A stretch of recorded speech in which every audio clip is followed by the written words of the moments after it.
Okay, everyone, this is a Evolve Stoke battery, the internals of it. And here we've got our cells, and we've got our BMS there, and then the battery board circuitry there, which is basically just a joiner with all the plugs on it. Hang on, got just crap all over that. Should be right. So what we've got here is a problem with charging. So what I'm going to show you is the reason for that. And I'm just going to unwind all these probe cables. It's bloody messy. And so what I'm going to do is I'm going to look across. I can go in between if need be, like so. All right, or across the two, like so. Now, the other way, of course, is on this side here, where you do have the strips, like so, okay. The tabs, I should say, not strips, well, the tape strips, and the tabs. Now, actually, I'm going to take them all off because I know that there's a problem with all of them. So I'll be able to show you properly. You don't need to do this. I can actually puncture through if I wanted to, but more than likely what's going to happen here is we're going to replace the cells, assuming that the customer is keen on that idea. I haven't spoken to them regarding that. So there should be at least 2.8 volts across those two there, and the equivalent. So as you can see there, it's auto DC, and it's showing sweet FA. Same again, and here goes on forever.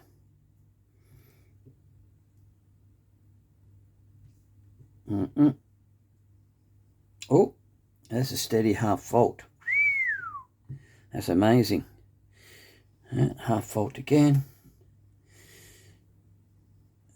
0.6 of volt, and finally 0.5 of volt.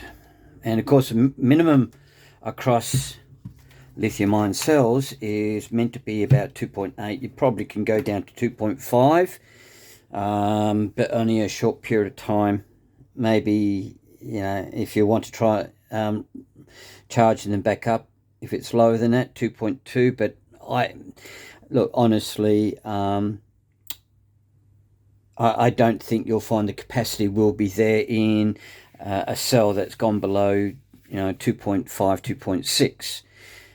It'll be reduced capacity for sure, unless you've got the right gear, like an Opus charger discharger, like this one here, which I've shown before, like this fella here. I've got one of those. But well, put it this way, that will not, if the cell is below, I think 2.8, it won't do it. So you'll need an external power supply, a benchtop power supply, something like that. Set the current limit, so CC, set the voltage to say 4.2 if you like, or 4.1 if you're close enough, something like that anyway. But also current limit it so that it doesn't go above really 1C. So I don't know what the charge rate is for these, but you know, you're pretty much right if you go for 1 amp. So you would set it at say 4 volts, and set it to a maximum of 1 amp, and then you would connect that across the two terminals. But you've got to make sure you got positive, negative, right? Okay, you don't want to charge them up incorrectly. So on this side, you see that got that little ridge there. That's your positive terminal, and then your negative terminal is on this side here. So the outside there's negative, and the inside is positive. But what they've got here is numbering system 0 to 1. I mean, 1 is for both of those because they're connected directly to each other. On the board, you got that copper sheet there, which they're both connected to, soldered to, and then you've got number 2, and it's got a positive there anyway, negative, positive, negative. So if you're going to hook up a power supply, then you get the negative onto the negative and the positive on the positive, and then you would charge them up to a maximum of 4 volts. Now, you don't have to, it's up to you, because once you've got them all up to within 50 millivolts of each other, which you need to do, then you can try and plug it into your charger. Or if you're going to do it with the charger, it's going to, probably is a better idea, just charge it up about 3 to 3 volts, and then each one, it's got to be 3 volts, and then you would charge the whole lot up to the full charge, if you can. In this case, we cannot. So certainly this battery is cactus. The maximum across the total voltage go to 0, and then to the plus down here, the total is 2.6867. That's total across all of the cells, and there are how many strings? 6, 7, 9 strings. What's what is it, 36 volt? No, it should be 10 strings. So there'll be 10 there. 1, 2, 3, 4, 5, 6, 7, 8, 9, 10. Yeah, so there's 10 strings, and each one should be no less than 2.8, with a total of 28 volts, but it's only 2.5 volts. So what I'll be doing is I'll be contacting the customer. Now, the question is, why did they go below the 2.8? The purpose of the BMS is to stop that from happening. Well, that is a tricky question. Now, there might be a problem within the circuitry, but I don't know. I don't know what could be causing that. In theory, I could turn around and replace all these cells. I could possibly put in some second handies, although I think these, I'm not quite sure what the capacity. I've got to read up what these are. 18650 UTC 4. It doesn't show me the capacity. However, I wouldn't be surprised if, let's have a look, see what, have I got anything to indicate what the capacity is of that battery? 4.2. 4.2. Is that it? 4.2 amp hours. 4.2. So considering there's 2 in each, that means they tell me 4.2 divided by 2 is 2.1. So they're 2100 milliamp hour cells, because each string has 2 of them. So you add the capacities of each to get the capacity of the board. You don't do the capacity of all of them to get the total, only on one string. Okay, you can add all the strings together to get the voltage, which is nominal 36 volts. Okay, but you'll need, with any 36 volt lithium battery, you'll need a 42 volt charger to it. Okay, don't go any higher than that. You'll destroy the cells, or they catch fire or some rubbish. So 2100 is actually quite small, considering today I think the largest ones I've seen is 3600, but it's not value when it comes to a cost price per watts, as it were. Now I've got some brand new, let me have a look here.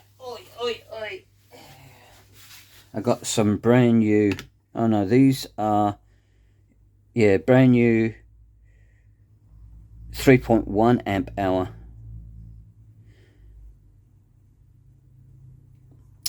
cells. Interesting. And I mean, going from 2.1 to 3, because really that would be a 3000 milliamp hour, as opposed to a 21. You add in another 900 milliamp hour, so 918, so another 50% or thereabouts anyway. So the range would increase by approximately 50%. So I need 1, 2 by 10 is 20. I've got 20. I've got 20 in stock. So I'm going to see what he says, whether he wants me to use a brand new one or even perfectly good second handies, because often with the batteries I pull apart, the cells are fine. Maybe one or two strings might be faulty, but the rest are fine. And that means after doing a capacity test, the charge and discharge, see what the maximum minimums are and what the capacity is and the resistance across here. But remember, the multimeter isn't going to do it justice to determine the actual resistance, because the resistance of lithium-ion cells is probably around about, I don't know, these days probably about 15 to 20 milliohms. Okay, unless you've got something like a fluke which might read that, by all means use that. So yeah, you got to make sure that they're good, and I've got a lot of good ones that can fill in here, although none of them are of this capacity. They're either 2.2 or 2.6. I think I might have a 2.5 amp hours, but I don't have any 3.2s or anything like that. Now, how much would I charge for these? I think they are going for about 5 or 6 Australian dollars. Okay. Remember, I'm in Australia, so if it's American dollars, you're probably looking about $4.50 US or something like that per cell, approximately. Okay. It could be a bit more than that. It could be a tiny bit less than that, but it's around about those anyway. So if I look at Australian dollars wise, 6 times 20 is 120 bucks worth of cells.